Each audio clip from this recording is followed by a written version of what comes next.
Olá, seja muito bem-vindo mais uma vez. É muito bom estar em sua companhia. E a partir de agora, você acompanha comigo as notícias do Brasil e do mundo. E olha só, eu vou começar essa edição com um alerta sobre a Covid-19. O uso de máscaras volta a ser obrigatório em aeroportos e aviões no Brasil e também no transporte público de São Paulo. A decisão da Agência Nacional de Vigilância Sanitária, que determina o uso obrigatório de máscaras em aviões e aeroportos no Brasil, já voltou a valer. A obrigatoriedade esteve em vigor entre 2020 e agosto de 2022. Quando decidiu abolir a exigência em votação unânime, os diretores justificaram que o cenário da pandemia permitiu que a proteção individual fosse apenas recomendada, mas não imposta aos viajantes.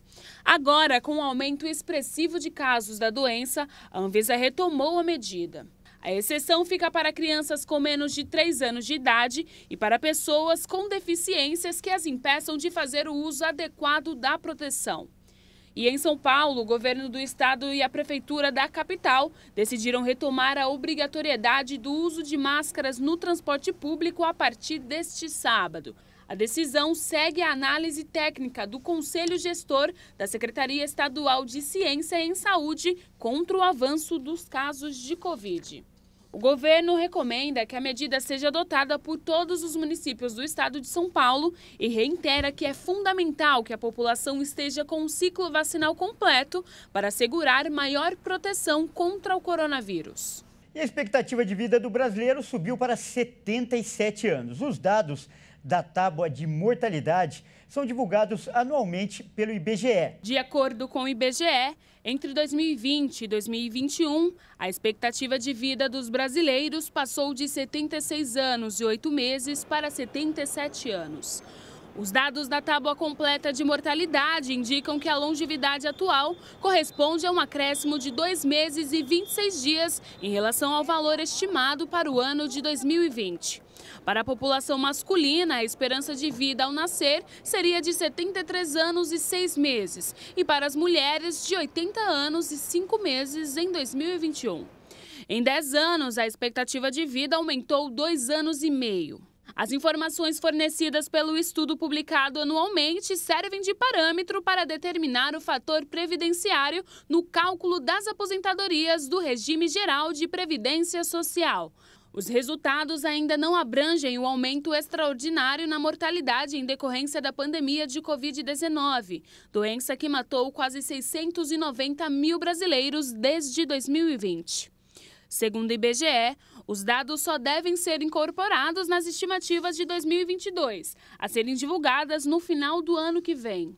Em 1940, a expectativa de vida era de 45 anos e meio e a taxa de mortalidade infantil era de cerca de 146 óbitos para cada 1.000 nascidos vivos. Já em 2021, a taxa foi de 11 por 1.000.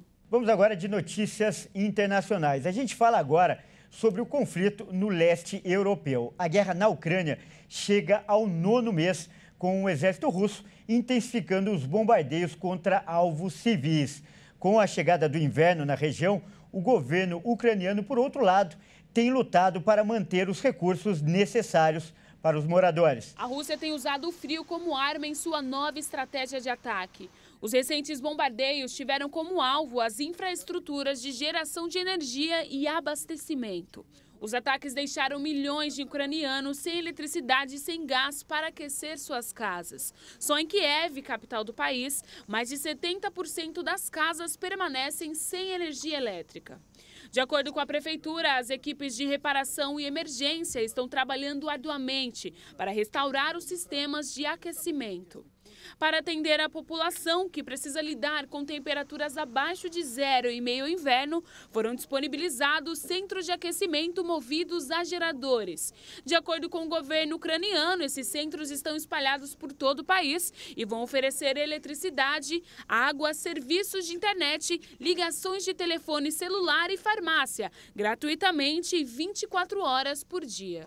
Eu continuo falando das notícias internacionais. O Peru emitiu um alerta sanitário após confirmar 3 casos de gripe aviária H5N1 em pelicanos. A presença da doença, que é muito contagiosa, foi confirmada pelo Serviço Nacional de Saúde Agrária do país. De acordo com o Serviço Nacional de Saúde Agrária, a medida foi tomada por precaução porque o vírus, que chega com aves migratórias da América do Norte, pode se espalhar em aves de quintal como perus, patos, galinhas e em granjas comerciais. Autoridades locais anunciaram que cerca de 5.500 pelicanos apareceram mortos nas praias e áreas naturais de Piura, Lambayeque e Lima nas últimas semanas. A doença tem uma taxa de mortalidade de 100%, já que não há tratamento contra o vírus. Rara em humanos, uma pessoa infectada tem até 60% de probabilidade de não resistir ao patógeno. Vamos falar de Copa do Mundo agora. A cidade de São Paulo registrou durante o primeiro jogo do Brasil na Copa os 2 extremos no trânsito, da maior lentidão até o trânsito quase zero. Todo o esforço era válido para deixar o trabalho mais cedo e conseguir chegar em casa para assistir o primeiro jogo da seleção brasileira na Copa do Mundo. Mas a lentidão foi tanta que muitos acabaram se atrasando para ver o início da partida. Em um intervalo de poucas horas, houve recorde de congestionamento e fluxo quase zerado nas vias paulistanas. O trânsito da cidade de São Paulo passou pelos 2 extremos no mesmo dia. Às 2h30 da tarde, 1 hora antes do jogo, a capital bateu recorde de lentidão do ano, 472 quilômetros de trânsito lento, de acordo com dados da Companhia de Engenharia e Tráfego. Já às 5h30, a CT registrou apenas 1 quilômetro de lentidão nas vias de São Paulo. Ao longo dos 90 minutos, os carros eram exceção, mas o número de motoboys ainda era considerável, atendendo a pedidos por comida pronta. Os ônibus, que também costumam ficar cheios no horário, estavam praticamente sem passageiros. A torcida só voltou às ruas mais tarde para festejar a primeira vitória do Brasil. E ainda falando de Copa, na segunda-feira o Brasil volta a campo pela Copa do Catar. E agora nós vamos mostrar um pequeno resumo do nosso próximo adversário, a Suíça. O Brasil já enfrentou a Suíça em Copas do Mundo em 1950, aqui mesmo no Brasil, e na Rússia, em 2018. Ambos os jogos acabaram empatados e a expectativa é que seja uma partida difícil novamente. A Suíça fez um bom ciclo até chegar a essa Copa. Inclusive, eliminou o atual campeão do mundo, a França, na Eurocopa do ano passado. Na estreia, a Suíça venceu Camarões por 1-0. E os destaques do time são o goleiro Sommer, o atacante Embolo e o meio-campo Xhaka. Ainda assim, a imprensa internacional acredita que o Brasil é o grande favorito. Olha, e o grande momento da seleção na Copa do Catar até agora, sem dúvida, foi o segundo gol contra a Sérvia, que foi marcado pelo atacante Richarlison, pela importância e também pela beleza. Agora você vai ver esse lance pelos olhos de um torcedor que estava no estádio.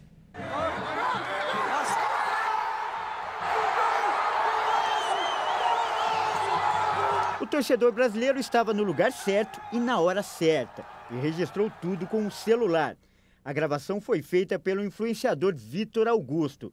Ele foi ao Catar após vencer um concurso promovido pela CBF para influenciadores e assistiu a partida do Brasil bem atrás do gol. O torcedor postou no Twitter e em pouco tempo o vídeo viralizou.